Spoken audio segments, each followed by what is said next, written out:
Hello everybody and welcome to another episode of the weapons of hot dogs, horseshoes and hand grenades. Today we're taking a look at a cartoonishly large weapon. This is the Tankgewehr, or Tankgewehr, or Tankgewehr I guess would be more precise.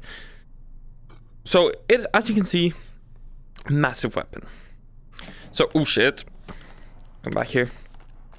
Stay there. So, the Tankgewehr. What's the Tankgewehr? The Tankgewehr is a First World War weapon. The only weapon used during World War I of its type. And it's an anti-tank rifle. Many of you probably know about this from Battlefield 1 and from...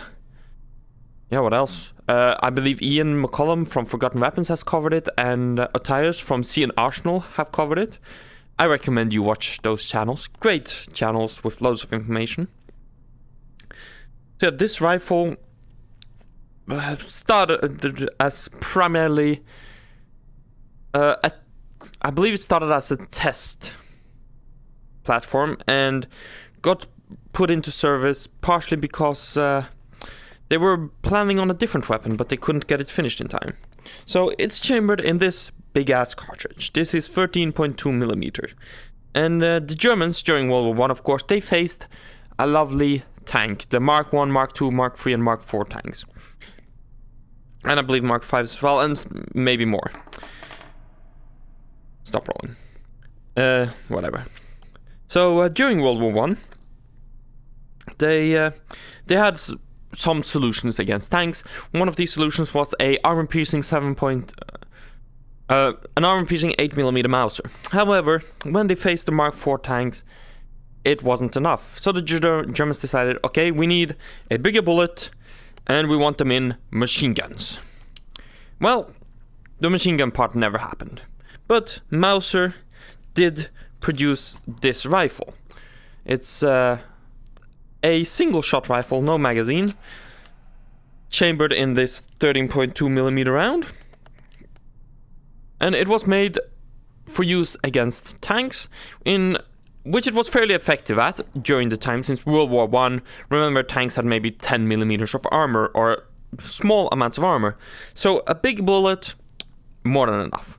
Of course, by the time that World War II starts, this way out of date. And during World War II, anti-tank rifles weren't that common, and if they were, you had bigger ones as well, like 20mm ones, like the Finnish used, I believe.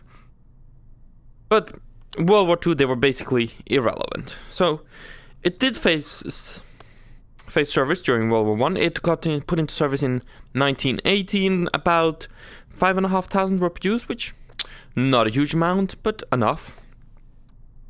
And this is a big gun. It has a bipod because you're going to need a bipod to shoot from it, because there's going to be insane recoil, as you can imagine from what's basically a 50 cal round, plus minus a bit. Actually, let's get the ammo spawner out. Okay, no clue where to find the ammo spawner, so let's do this the other way. Let's see. Anti-material, yeah, sure. That one has 50 BMG. So if we compare these two rounds, they're not too far off. The 50 BMG is a bit bigger, but they're rather similar in size. And 13.2mm will have a bigger diameter. 50 cal is 12.7mm, so bigger diameter, a bit smaller. This is also a semi-rimmed cartridge, as you can see. Here you can't really see a rim. Here you can still definitely see a rim. And the Germans, they used them. It had affected them. So let's take a look at the gun itself. So it's a bolt action. Single shot. Pop that in. It has a bipod to stabilize your shots. It has a typical U-notch German sight. And a typical Mauser safety. And also, because this is a massive gun, it has a proper pistol grip. I'm sure that helps a lot. And that basically covers it. It's a simple weapon. Because, of course, it's just a single-shot bolt-action rifle. So, let's fire some with it. And see how close. Helps if I turn off the safety. And... well, I hit a melon. Let's see. Let's move a bit so that border isn't visible. Can I show the sheet? Ah, close enough. Pop a new round in.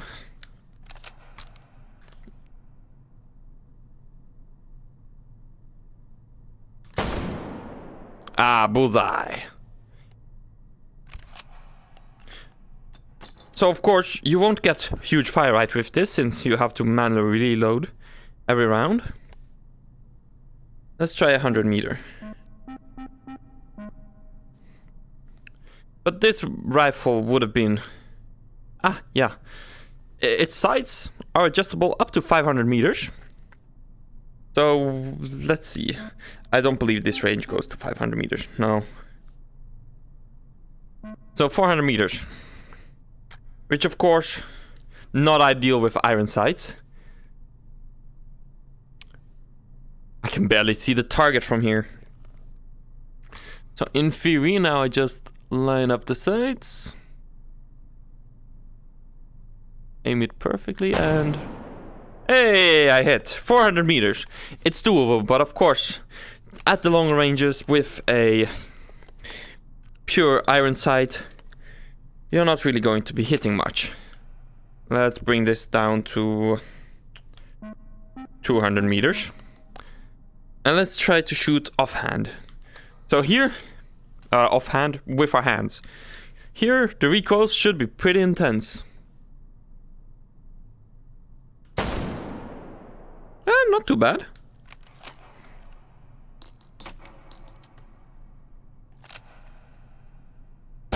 Okay, that's still pretty intense. I would not be the guy, want to be the guy shooting this rifle. If I had to shoot it like this. That's a miss.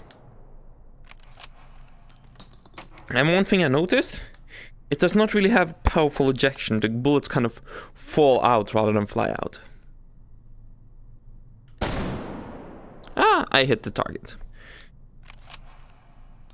Of course, this is a anti-tank gun, not a sniper rifle, so accuracy wasn't the most important.